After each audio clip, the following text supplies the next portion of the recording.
ಪ್ರಿಯ ವೀಕ್ಷಕರೇ ನಮಸ್ಕಾರ. ವೀಕ್ಷಕರೇ, ನೀವೇನಾದ್ರೂ ವೃಶ್ಚಿಕ ರಾಶಿಯವರಾಗಿದ್ರೆ ಈ ವಿಡಿಯೋ ನಿಮಗೋಸ್ಕರ.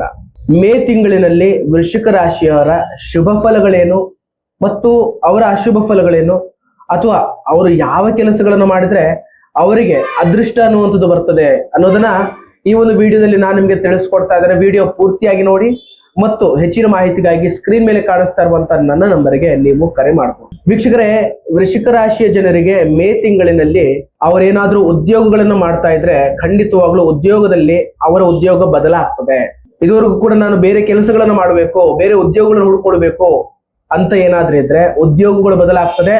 ಮತ್ತು ಏನಾದ್ರೂ ಉದ್ಯೋಗ ಸಿಗದೆ ಮನೆಯಲ್ಲಿ ಕೂತಿದ್ರೆ ಅವರಿಗೆ ಹೊಸ ಉದ್ಯೋಗಗಳು ಹುಡುಕಿಕೊಂಡು ಬರ್ತದೆ. ಮತ್ತು ವೃಶ್ಚಿಕ ರಾಶಿಯವರೇನಾದ್ರೂ ಅವಿವಾಹಿತರಾಗಿದ್ರೆ ಅವರಿಗೆ ಈ ಒಂದು ತಿಂಗಳಿನಲ್ಲಿ ಕಂಕಣ ಭಾಗ್ಯಗಳು, ಕಂಕಣ ಯೋಗಗಳು ಕೂಡ ಬರುವಂತ ಲಕ್ಷಣಗಳು ಕಂಡು ಬರ್ತಾ ಇದೆ.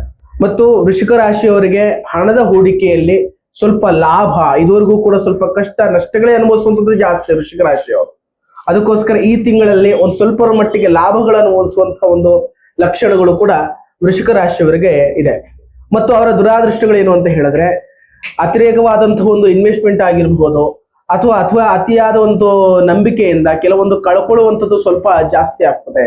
ಪ್ರೇಮ ವಿಚಾರದಲ್ಲಿ ಸ್ವಲ್ಪ ಸಮಸ್ಯೆಗಳಿದ್ದು, ಮದುವೆ ವಿಚಾರ ಏನಾದ್ರೂ ದಂಪತಿಗಳ ವಿಚಾರದಲ್ಲಿ ಸ್ವಲ್ಪ ಕಲಹಗಳಾಗ್ತದೆ. ಆ ಕಾರಣಕ್ಕೋಸ್ಕರ ಶಿವಪಾರ್ವತಿ ದೇವಸ್ಥಾನಕ್ಕೆ ಹೋಗ್ಬೇಕಾಗ್ತದೆ.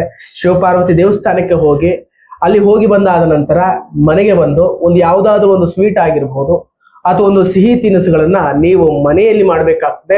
ಅದು ಕೂಡ ಸೋಮವಾರದ ದಿವಸ ಶಿವಪಾರ್ವತಿ ದೇವಸ್ಥಾನಕ್ಕೆ ಹೋಗಿ ಮತ್ತು ಮನೆಯಲ್ಲಿ ಸಂಜೆ ಒಂದು ಸಿಹಿ ತಿಂಡಿಗಳನ್ನು ಮಾಡಿ ನೀವು ಸೇವಿಸೋದ್ರಿಂದ ನಿಮ್ಮಲ್ಲಿರುವಂತಹ ದಾಂಪತ್ಯ ಜೀವನದಲ್ಲಿರತಕ್ಕಂಥ ಸಮಸ್ಯೆಗಳು ಕೂಡ ಪರಿಹಾರ ಆಗ್ತದೆ. ಮತ್ತು ಅಶಾಂತಿ, ನೆಮ್ಮದಿಯಲ್ಲಿರುವಂಥದ್ದಾಗಿರ್ಬೋದು ಅದೆಲ್ಲವೂ ಕೂಡ ಪರಿಹಾರ ಆಗಿ ಮನೆಯಲ್ಲಿ ಶಾಂತಿ, ನೆಮ್ಮದಿ ಅನ್ನುವಂಥದ್ದು ಬರ್ತದೆ.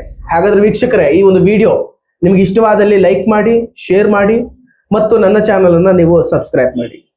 ನಮಸ್ಕಾರ.